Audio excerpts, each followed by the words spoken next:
పిల్లలు, welcome to పుస్తక జ్ఞానం.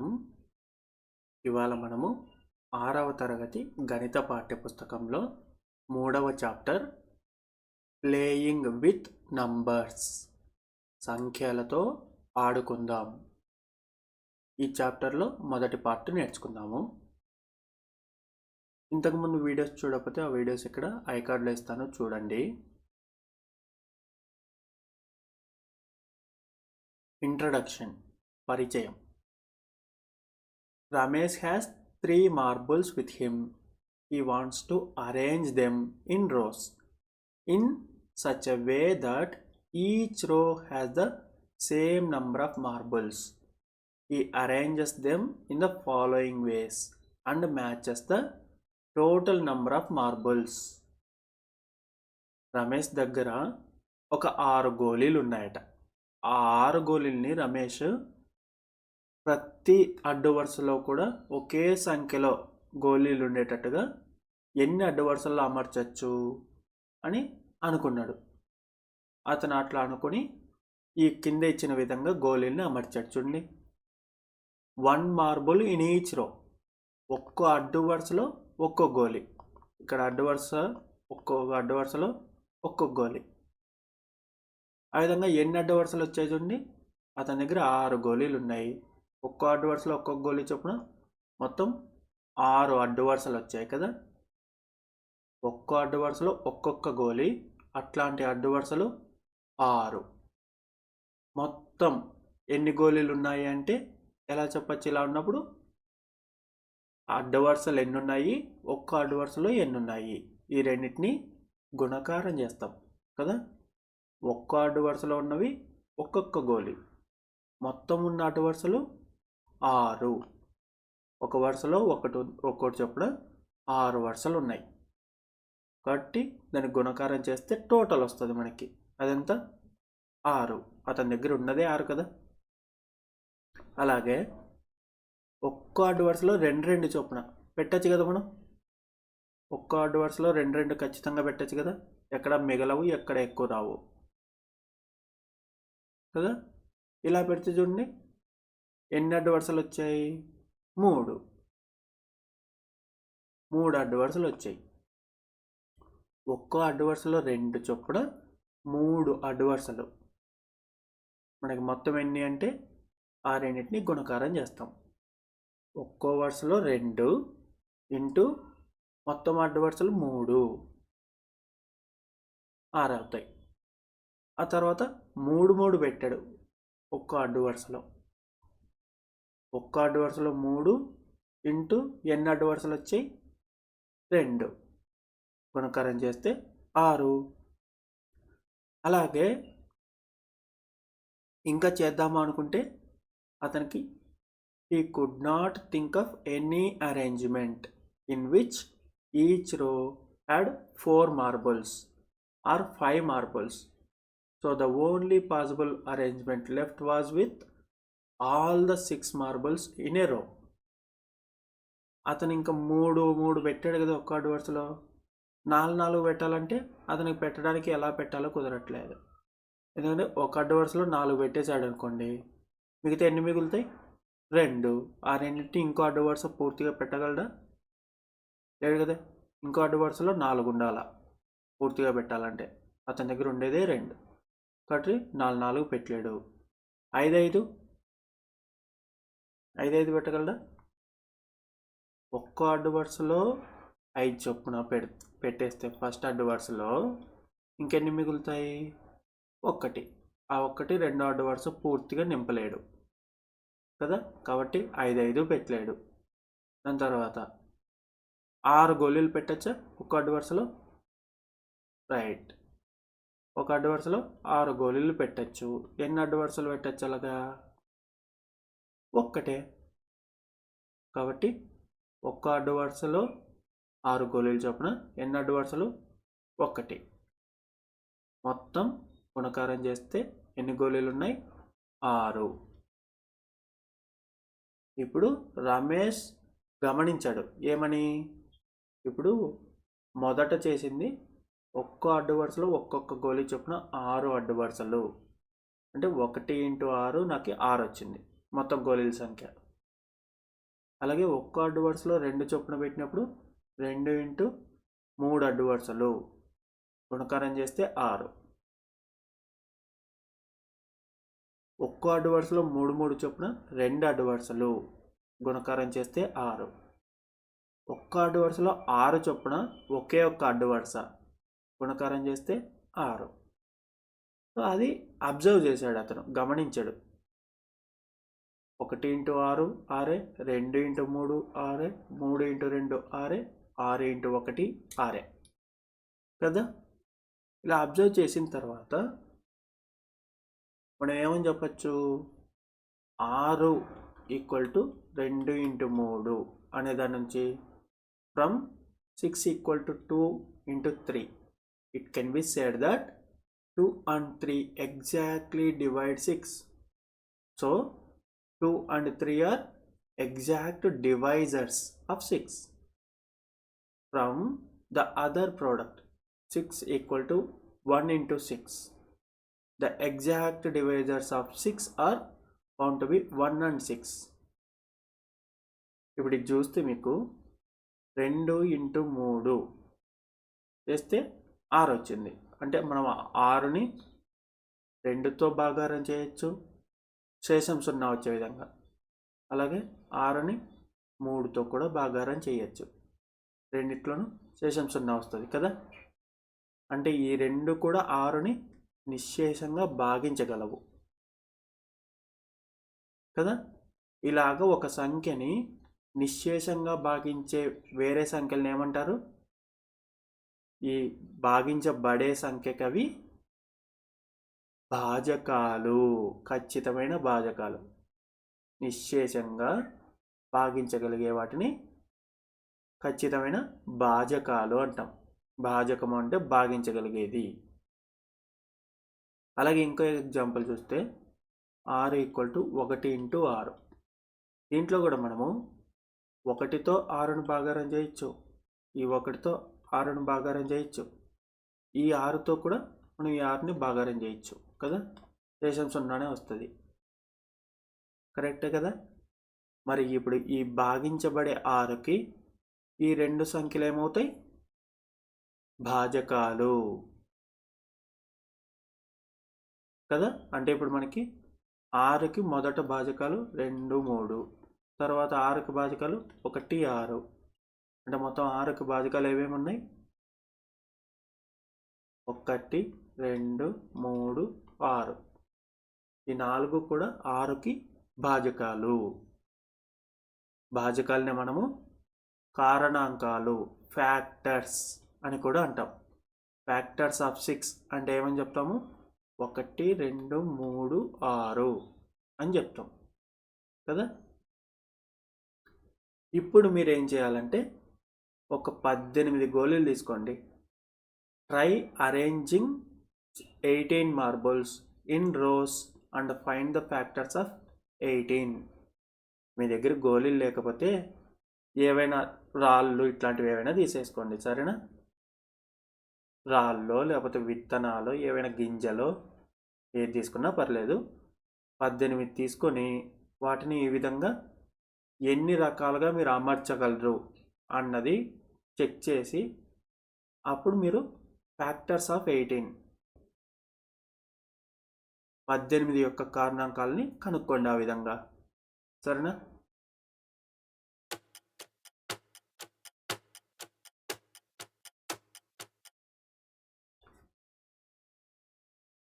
ఫ్యాక్టర్స్ అండ్ మల్టిపుల్స్, కారణాంకాలు మరియు గుణిజాలు.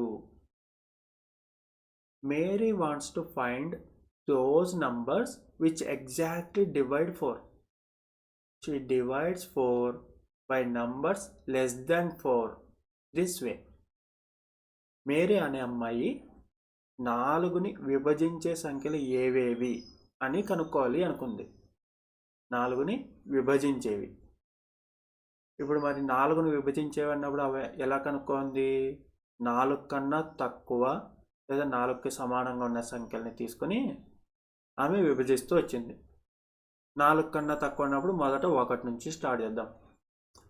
ఒకటి నుంచి స్టార్ట్ చేసింది 1 4 4 పోతుంది కదా, కాబట్టి శేషం 0.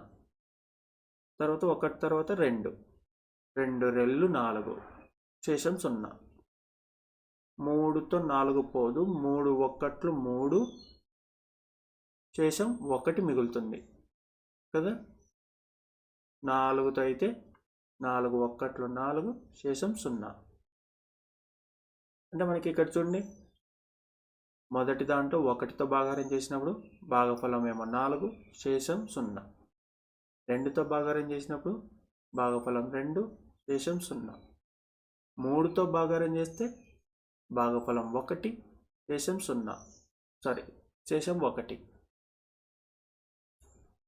తర్వాత 4తో భాగాహారం చేస్తే భాగఫలం 1 శేషం 0 కదా.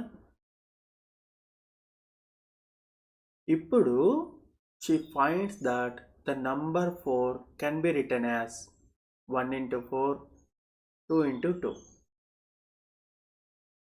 4 into 1, and knows that the numbers 1, 2 and 4 are exact divisors of 4. మీరు ఇందాక గోళీలతో కనుక్కున్నారు. 6ని నిశ్శేషంగా భాగించగలిగే భాజకాలు, కారణాంకాలని మీరు గోళీలతో కనుక్కున్నారు. అలాగే 18 యొక్క కారణాంకాలను కూడా మీరు గోళీలు ఉపయోగించి కనుక్కున్నారు కదా. అలా కాకుండా ఈ అమ్మాయి 4 కన్నా చిన్న సంఖ్యలు ఏవైతే ఉన్నాయో అన్నిటితోనూ, అలాగే 4తో కూడా, అలాగే వీటన్నిటితోనూ ఒక్కోదాంతో భాగాహారం చేసుకుంటూ వచ్చింది. ఇలా ఒక్కోదాంతో భాగాహారం చేసుకుంటూ వచ్చి ఎక్కడెక్కడ శేషం 0 వచ్చింది అన్నది చూసుకుంది కదా. ఇప్పుడు శేషం 0 వచ్చిందంటే అర్థము దాన్ని మనం ఇలా రాయొచ్చు. 4 = 1 into 4. ఒకటేమో మనం భాగించిన సంఖ్య, వచ్చిన 4 ఏమో భాగఫలం కదా. అలాగే ఇక్కడ కూడా శేషం 0 వచ్చింది కాబట్టి ఈ 4ని మనము ఏ విధంగా రాయొచ్చు, 2 into 2 రాయొచ్చు కదా. ఇప్పుడు ఇక్కడ 4కి శేషం 0 వచ్చిందా, 3తో భాగాహారం చేసినప్పుడు రాలేదు, దాన్ని వదిలేద్దాం. ఇక్కడ శేషం 0 వచ్చింది. ఈ 4ని కూడా మనం ఏ విధంగా రాయొచ్చు, 4 into 1 కదా. 1 into 4, 2 into 2, 4 into 1. ఇవి చూసిన తర్వాత అమ్మాయికి అర్థమైంది ఏమని, ఇవన్నీ 4కు సమానము. అంటే ఇక్కడున్న ఈ సంఖ్యలు 4 యొక్క భాజకాలు. 4కున్న భాజకాలు ఏమేమి అనుకున్నప్పుడు ఇంకా అమ్మాయి 4కున్న భాజకాలు 1, 2, 4. ఈ విధంగా అమ్మాయి కారణాంకాలు కనుక్కుంది. A factor of a number is an exact divisor of that number. మీకు గుర్తుంది కదా, ఒక సంఖ్యకి ఏదైతే కారణాంకం ఉంటుందో ఆ కారణాంకం ఆ సంఖ్యని నిశ్శేషంగా భాగించగలదు కదా. ఒక సంఖ్య యొక్క కారణాంకం ఆ సంఖ్య యొక్క ఖచ్చితమైన భాజకము. ఖచ్చితమైన భాజకము అంటే నిశ్శేషంగా భాగించగలదు అని అర్థం కదా. అలాగే ఇప్పుడు కారణాంకాలు చూడండి ఏమేమి వచ్చాయి, 1, 2, 4. ఇందాక 6కైతే 1, 2, 3, 6 కదా. అలాగే మీరు 18 యొక్క కారణాంకాలు కనుక్కున్నారు కదా ఇందాక, వాటిని కూడా చూడండి. ఈ కారణాంకాలు అన్నీ కూడా మనం తీసుకున్న సంఖ్య కన్నా చిన్నగానే ఉంటాయి లేదా సమానంగా ఉంటాయి కదా. ఈ 4 కన్నా పెద్ద కారణాంకం అయితే 4కు ఉండదు, 6 కన్నా పెద్ద కారణాంకం 6కు ఉండదు కదా. కారణాంకాలు అన్నీ కూడా ఆ సంఖ్య కన్నా చిన్నగా కానీ సమానంగా కానీ ఉంటాయి, దానికన్నా పెద్దగా ఉండవు. ఇప్పుడు ఒక గేమ్ చూడండి. This is a game to be played by 2 persons, say A and B.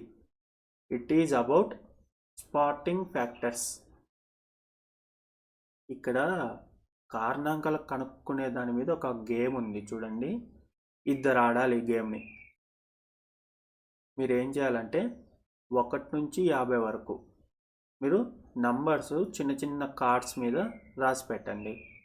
చిన్న చిన్న కార్డ్బోర్డ్ అట్ట ముక్కలు ఉంటాయి కదా, ఆ అట్ట ముక్కల్ని చిన్నగా ఒక 50 చేసుకొని వాటన్నిటి మీద ఇలాగా నంబర్స్ రాసి పెట్టండి.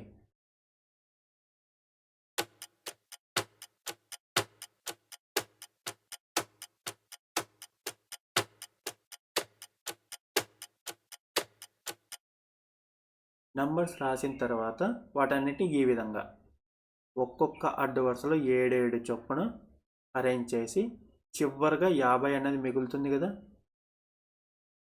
50 అన్నది మిగులుతుంది, 50 అట్ట ముక్క, ఆ దాన్ని చివరి అడ్డు వరుసలో చివరిలో పెట్టేసేయండి. ఇప్పుడు మీరు ఇద్దరు ఉంటారు కదా, decide who plays first, A or B, మీ ఇద్దరిలో ఎవరెవరు ఆడతారు అన్నది ఫస్ట్ ఎవరు ఆడతారు అనేది మీరే డిసైడ్ చేసుకోండి. ఫర్ సపోజ్ ఏ ఆడతాడు అనుకుందాం. First let A play first. He pics up a card from the table and keeps it with him. Suppose the card has number 28 on it. అతను ఈ కార్డ్స్లో ఒక కార్డు తీసుకొని తన దగ్గర పెట్టుకుంటాడు. ఫర్ సపోజ్ అతని దగ్గర 28వ కార్డు వచ్చింది అనుకుందాం. అతనికి ఈ కార్డ్స్ అన్నీ అక్కడ టేబుల్ మీద పెట్టి అందులో ఒకటి తీసుకుంటే అతనికి 28 వచ్చింది. Player B then picks up all those cards having numbers which are factors of the number on ace card and puts them in a pile near him. ఇప్పుడు బి అనే ఆటగాడు ఏం చేయాలంటే ఏకి వచ్చిన కార్డులో ఉన్న నంబర్కి ఏవైతే కారణాంకాలు ఉంటాయో ఆ కారణాంకాలు ఉన్న కార్డులన్నిటినీ కూడా తీసుకోవాలి ఈ టేబుల్ మీద నుంచి. ఇప్పుడు 28 ఉంది ఏ దగ్గర, 28 యొక్క కారణాంకాలన్నిటినీ తీసేసుకోవాలి ఇక్కడ నుంచి, టేబుల్లోంచి తీసేసుకొని అవన్నీ తన దగ్గర పెట్టుకోవాలా బి అనే అతను. ఇప్పుడు మీరు కారణాంకాలు మీకు తెలియకపోతే ఇంతకుముందు తెలుసుకున్న పద్ధతుల్లో కారణాంకాలు కనుక్కొని ఆ కార్డ్స్ పక్క తీసి పెట్టేసుకోండి ఏ తీసుకున్న నంబర్కి. దాని తర్వాత player B then picks up a card from the table and keeps it with him. Player B అంటే ఇప్పుడు B1తో అనమాట. ఏ ఆడాడు కదా ఇందాక, ఏ ఆడాడు, అతనికి వచ్చిన నంబర్కి ఉన్న కారణాంకాలు బి తీసేసుకున్నాడు. ఇప్పుడు బి ఆడాలి. బి ఒక కార్డు తీసుకుంటాడు. అప్పుడు A picks up all those cards whose numbers are factors of the number on B's card. B ఏదైతే కార్డు తీసుకున్నాడో ఇప్పుడు మళ్ళీ ఆ కార్డులో ఉన్న ఫ్యాక్టర్స్ అన్నిటిని కూడా బి ఇప్పుడు నంబర్ తీసుకున్నాడు కదా, ఈ బి తీసుకున్న కార్డులో ఉన్న నంబర్కి ఏవైతే ఫ్యాక్టర్స్ ఉంటాయో కారణాంకాలు, ఆ ఫ్యాక్టర్స్ అన్నిటినీ ఏ తీసేసుకోవాలా.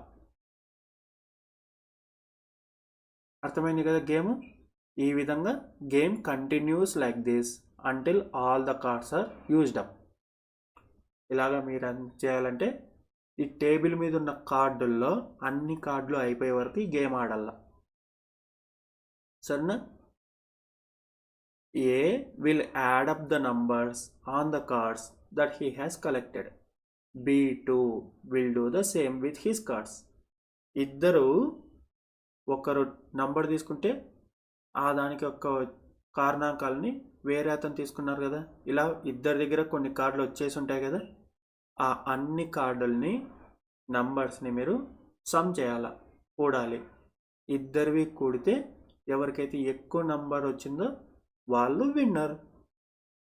ఈ విధంగా మీరు గేమ్ ఆడండి. మీ స్నేహితులతో ఇంకోరిని పిలిచి మీరిద్దరు గేమ్ ఆడండి.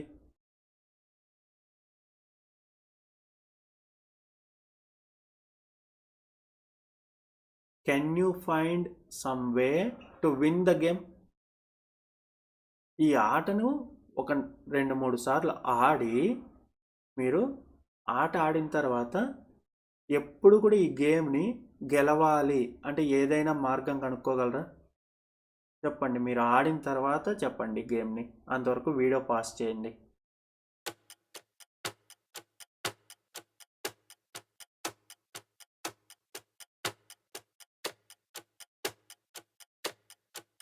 ఆడారు కదా, ఇప్పుడు చెప్పండి మరి, ఏ విధంగా అయితే మీరు ఎప్పుడు కూడా గేమ్ని విన్ అవ్వచ్చు?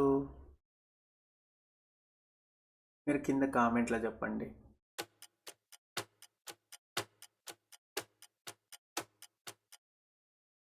సరేనా? ఇప్పుడు నేను చెప్తా.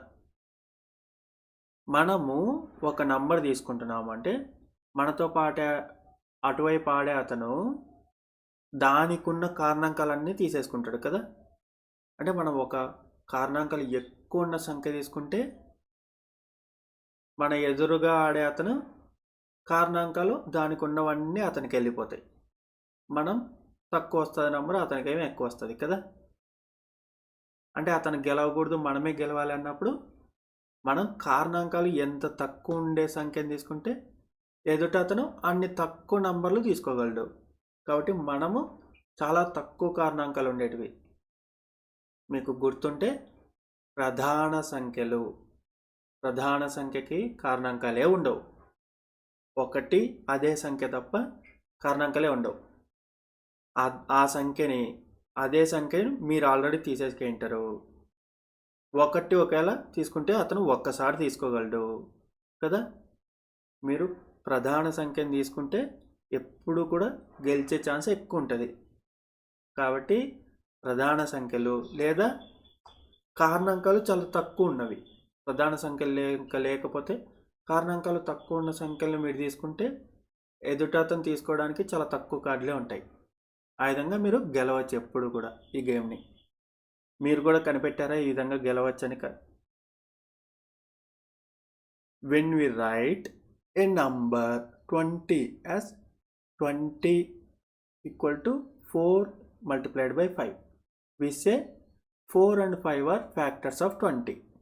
We also say that 20 is a multiple of 4 and 5. మనం ఇంతవరకు కూడా 20ని 4 × 5 అని రాయొచ్చు అని చూసాం కదా. అందులో 4, 5 ఈ రెండు కూడా 20ని భాగించగలవు, నిశ్శేషంగా భాగించగలవు. కాబట్టి ఈ రెండు 20కి కారణాంకాలు అన్నది మనం ఇంతవరకు తెలుసుకున్నాం. అలాగే ఈ రెండిటికి ఇది ఏమవుతుంది? దీనికి ఈ రెండు కారణాంకాలు, ఓకే. మరి ఈ రెండిటికి ఇదేమవుతుంది? Right, multiple, గుణిజము.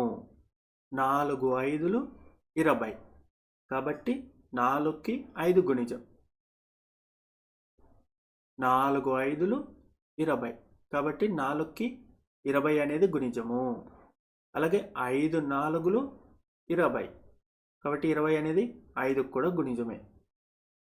కాబట్టి మనం ఇలాగా గుణకారాలు రాసినప్పుడు ఈ రెండు గుణించే రెండు కూడా మనకు వచ్చే లబ్ధానికి కారణాంకాలు అవుతాయి.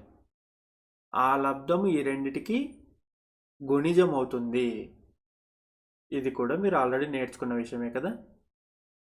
అంటే మనం we can say that a number is a multiple of each of its factors. ఒక సంఖ్యకి కారణాంకాలు ఉన్నాయి అంటే ఆ కారణాంకాలకి ఆ సంఖ్య ఎప్పుడు కూడా గుణిజం అవుతుంది కదా. Let us now see some interesting facts about factors and multiples. దానికంటే ముందు మీకు ఇక్కడ ట్రై దిస్లో కొన్ని నంబర్స్కి ఫ్యాక్టర్స్ కనుక్కోమన్నారు చూడండి. ఆ ఫ్యాక్టర్స్ మీరు అన్ని కనుక్కొని రాయండి.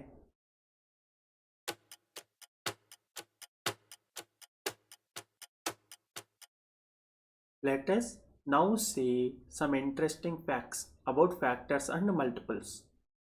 ఇప్పుడు మనము కారణాంకాలు, గుణిజాల గురించి కొన్ని విషయాలు ఆసక్తిమైనవి నేర్చుకుందాం. Collect a number of wooden or paper strips of length 3 units each. మీరు ఏం చేయాలంటే 3 యూనిట్లు పొడవున్న కొన్ని చెక్క లేదా కాగిత పట్టీలు సేకరించండి.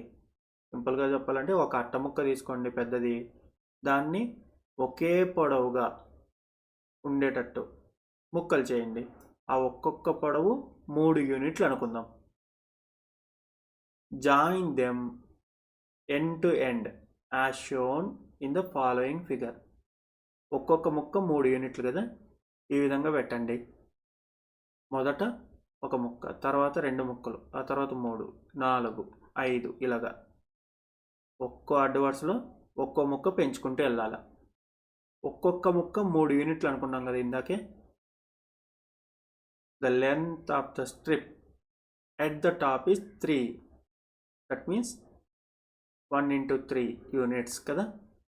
ఒక్కొక్క ముక్క 3 యూనిట్లు అనుకున్నాము. పైన అడ్డు వరుసలో ఎన్ని ముక్కలు ఉన్నాయి? ఒక్కటే.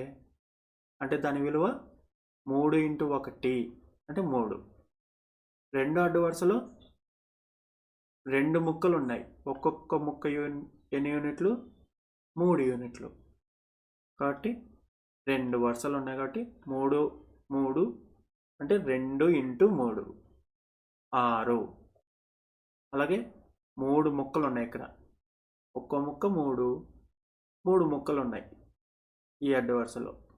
కాబట్టి 3 into 3 అంటే దీని విలువ 9.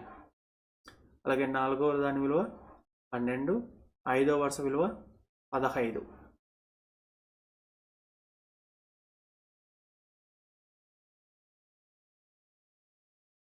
We say that the numbers 3, 6, 9, 12, 15 are multiples of 3.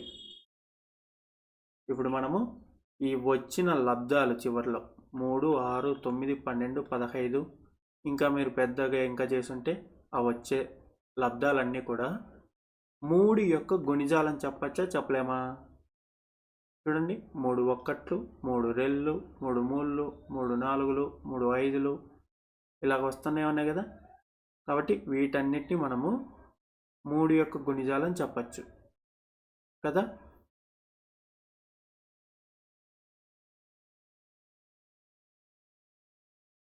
Each of these multiples is greater than or equal to 3. ఇప్పుడు ఇక్కడ వచ్చిన గుణిజాలన్నీ మీరు చూస్తే ఇవన్నీ కూడా 3కి సమానంగా కానీ లేదా 3 కన్నా పెద్దగా కానీ ఉన్నాయి కదా. అన్నీ కూడా the multiples of the number 4 are. ఇప్పుడు మీరు ఇదే విధంగా 4కు కూడా చేస్తే అంటే ఒక్కొక్క ముక్క 4 యూనిట్లు అనుకుందాం. ఇప్పుడు ఇలాగా 4కు కూడా చేస్తే మీకు 4 గుణిజాలు వస్తాయి.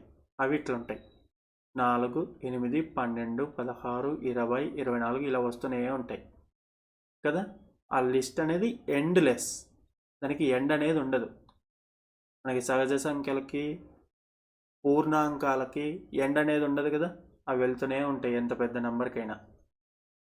కాబట్టి ఇది ఎండ్లెస్. ఇది కూడా మల్టిపుల్స్ అనేది కూడా ఎండ్లెస్, దీనికి ఇన్నే అనేది ఉండదు. Each of these number is greater than or equal to 4.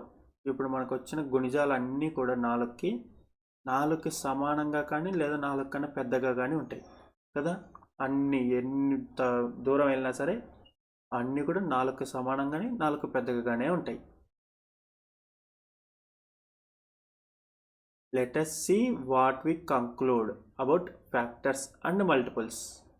ఇప్పుడు మనం గుణిజాలకి కారణాంకాలకి సంబంధించి కొన్ని విషయాలు మనం ఆల్రెడీ తెలుసుకున్నవే ఇంకోసారి నెమరేసుకుందాం.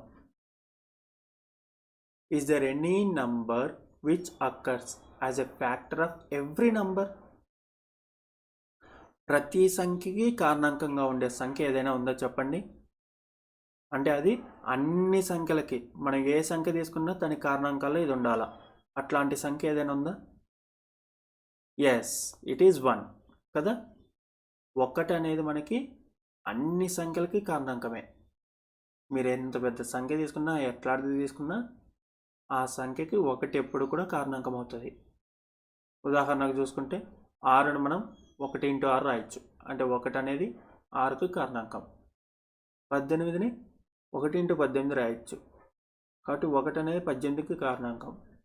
ఇంకా కొన్ని నెంబర్స్కి చెక్ చేయండి. మీరు ఒక 4-5 నెంబర్స్ తీసుకొని ఆ 4-5 నెంబర్స్కి 1 కారణాంకం అవుతుందా కాదా చెక్ చేయండి.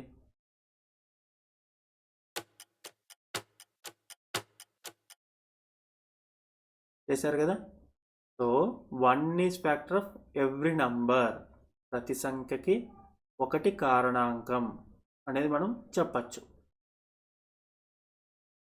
Can 7 B a factor of it self? 7 అనేది దానికి అదే కారణాంకం అవుతుందా చెప్పండి.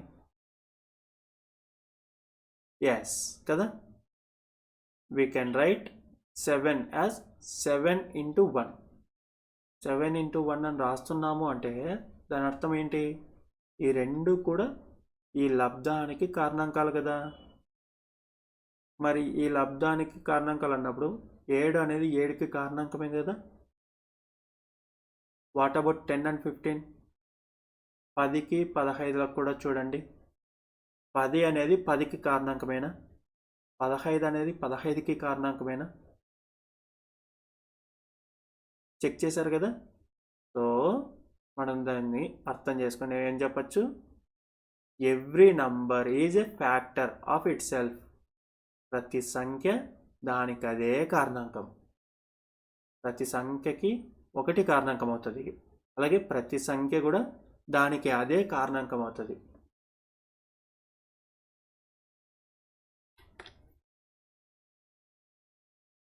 What are the factors of 16? 16 యొక్క కారణాంకాలు ఏమేమి ఉన్నాయి చెప్పండి. రైట్, 1 2 4 8 16 కదా. Out of these factors do you find any factor which does not divide 16? ఇప్పుడు ఈ కారణాంకాలు వచ్చాయి కదా 16కి, వీటన్నిటిలో ఏదైనా 16ని భాగించలేనిది, 16ని నిశ్శేషంగా భాగించలేని కారణాంకం ఉందా? లేదు కదా. కారణాంకం అంటేనే భాజకము, ఖచ్చితమైన భాజకం. మరి ఖచ్చితమైన భాజకం అంటే ఏంటి? నిశ్శేషంగా భాగించేది. అంటే కారణాంకం అంటేనే నిశ్శేషంగా భాగించేది. కాబట్టి 16కి ఉన్న కారణాంకాలన్నీ కూడా 16ని విభజించగలుగుతున్నాయి. అలాగే 20కి 36కి కూడా ట్రై చేయండి. మీరు 20 యొక్క కారణాంకాలు కనుక్కోండి, దాని కారణాంకాలతో 20ని భాగించడానికి ట్రై చేయండి. ఏదైనా సరే నిశ్శేషంగా భాగించలేకపోతుందా?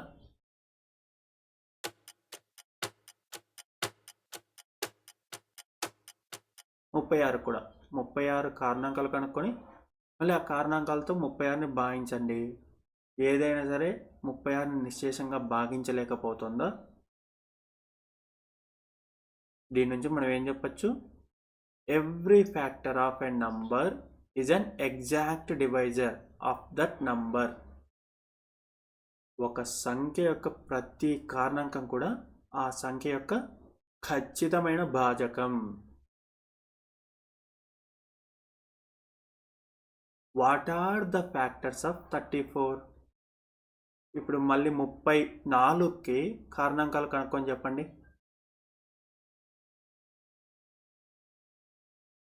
దే ఆర్ 1 2 17 and 34 itself కదా. 34 యొక్క కారణాంకాలు 1 2 17 34. Out of these which is the greatest factor? ఇప్పుడు వచ్చిన కారణాంకాలు అన్నిట్లో కూడా అన్నిటికన్నా పెద్ద కారణాంకం ఏది? 34 కదా. 34 అన్నిటికన్నా పెద్దది. ఆల్ అదర్ ఫ్యాక్టర్స్, ఇంకా మిగతా కారణాంకాలు ఏవైతే ఉన్నాయో 1 2 17, ఇవన్నీ కూడా 34 కన్నా చిన్నవి, లెస్ దాన్ 34. సేమ్ ఇదే విధంగా 64 యొక్క కారణాంకాలు కనుక్కోండి, అందులో అన్నిటికన్నా పెద్ద కారణాంకం ఏది? అలాగే 81 యొక్క కారణాంకాలు కనుక్కోండి, అందులో అన్నిటికన్నా పెద్దది ఏది? 56 యొక్క కారణాంకాలు కనుక్కోండి, అందులో కూడా అన్నిటికన్నా పెద్దది ఏది? ఇవి చూడండి, చెక్ చేసి. ఇప్పుడు మనం ఏమని చెప్పచ్చు? Every factor is less than or equal to the given number కదా. మనకి వచ్చిన కారణాంకాలన్నీ కూడా 34కి కారణాంకాలు చూసినప్పుడు వచ్చినవి ఏవి ఉన్నాయి అవన్నీ కూడా 34 కన్నా చిన్నవి కానీ 34కి సమానంగానే ఉంటాయి.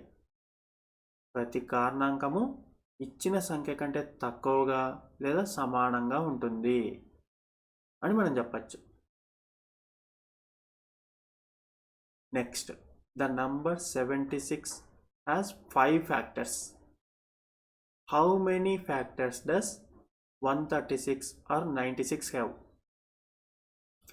76 అనే సంఖ్యకి 5 కారణాంకాలు ఉన్నాయట. ఇప్పుడు 136కి 96కి ఎన్ని కారణాంకాలు ఉన్నాయి మీరు కనుక్కొని చెప్పండి. 136కి ఎన్ని ఉన్నాయి, 96కి ఎన్ని ఉన్నాయి?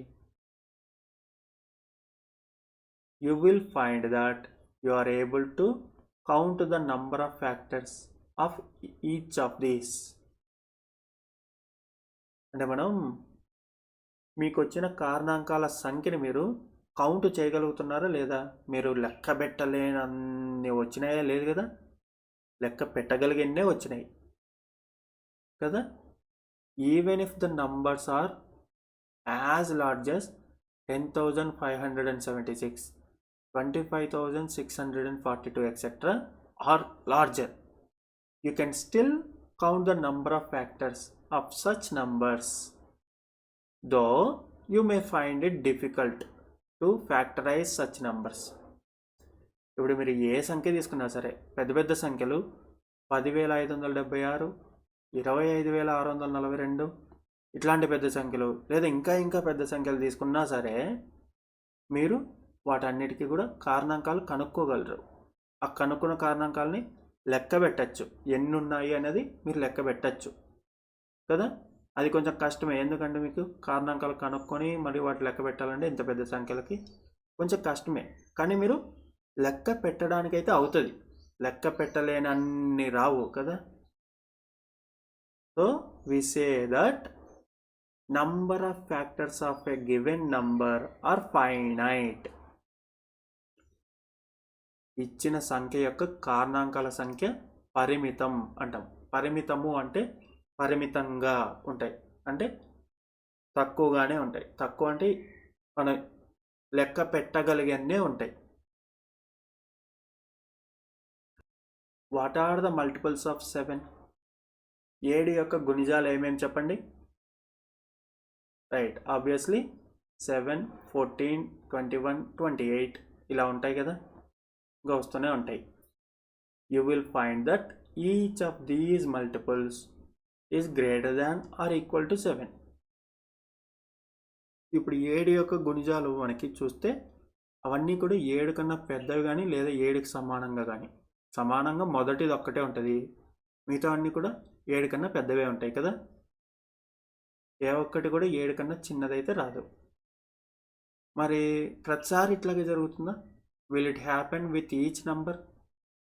ఏ నంబర్ యొక్క గుణిజాలు తీసుకున్నా సరే అవన్నీ కూడా ఆ నంబర్ కన్నా పెద్దగా లేదా ఆ నంబర్కి సమానంగానే ఉంటాయా? ఒకసారి చెక్ చేద్దాం.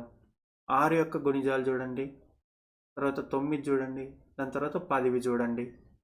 ఈ 3 సంఖ్యలకి గుణిజాలు చెక్ చేయండి మీరు.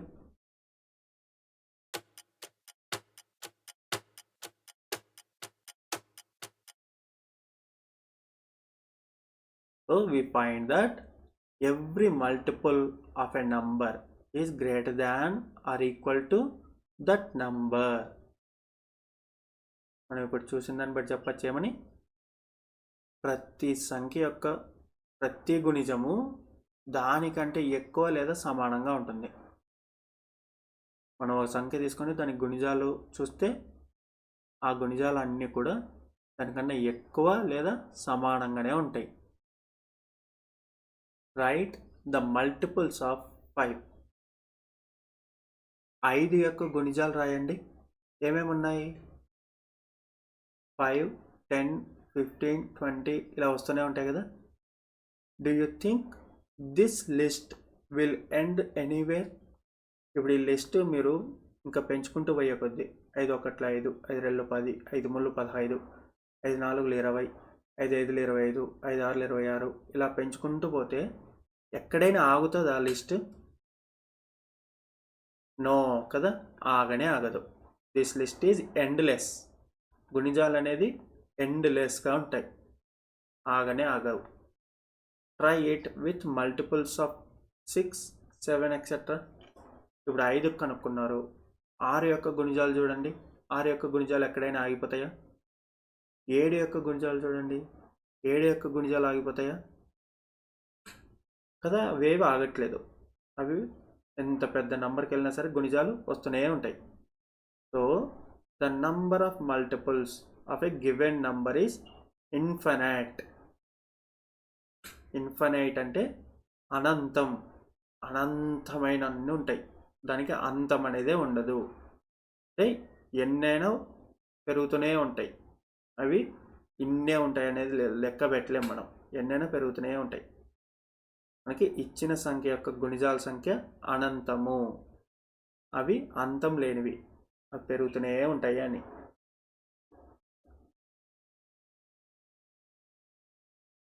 Can 7 be a multiple of itself? 7 దానికదే గుణిజం కాగలదా? ఇందాక చూసిందే చెప్పచ్చు కదా. 7 యొక్క గుణిజాల్లో మొట్టమొదటిది 7 కదా, 7 ఒక్కట్లు 7. But yes, because 7 = 7 multiplied by 1. 7ని 7 ఒక్కట్లు అని రాస్తాం కదా మనం. మరి మిగతా సంఖ్యలు చూడండి. 3ను కూడా 3 యొక్క మల్టిపుల్ అదే వచ్చే విధంగా రాయచ్చా? 12, 16 వీటికి కూడా చూడండి.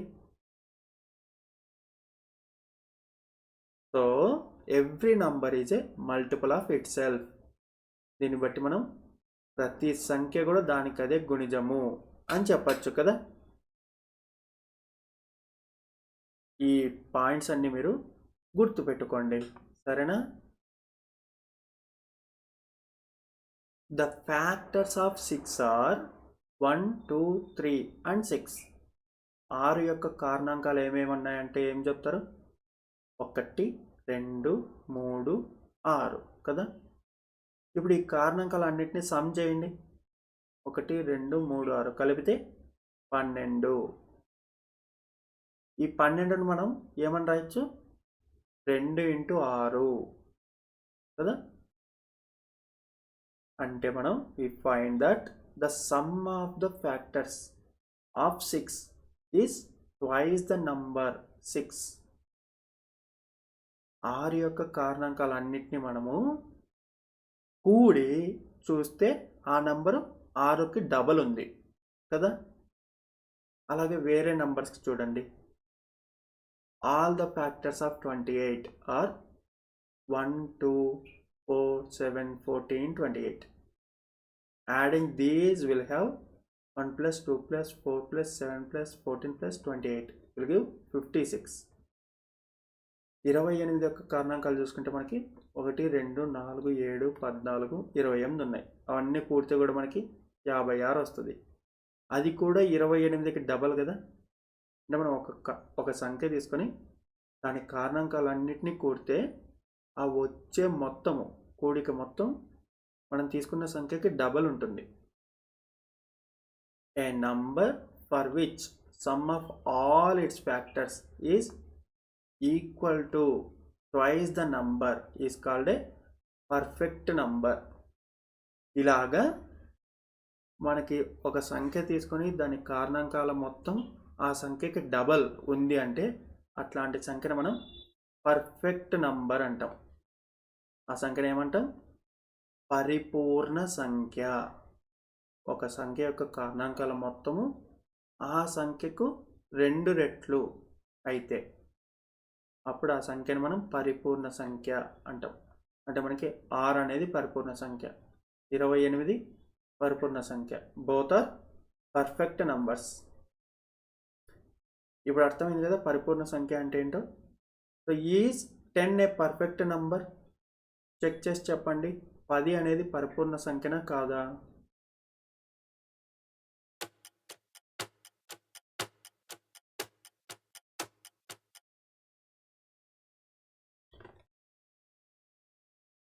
చేశారు కదా.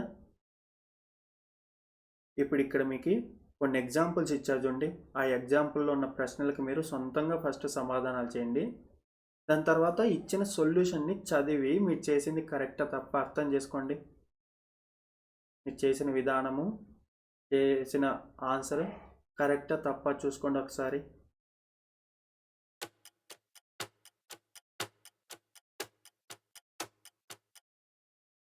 దాని తర్వాత ఈ అభ్యాసం 3.1లో ఉన్న ప్రశ్నలన్నిటికీ మీరు సమాధానాలు చేయండి.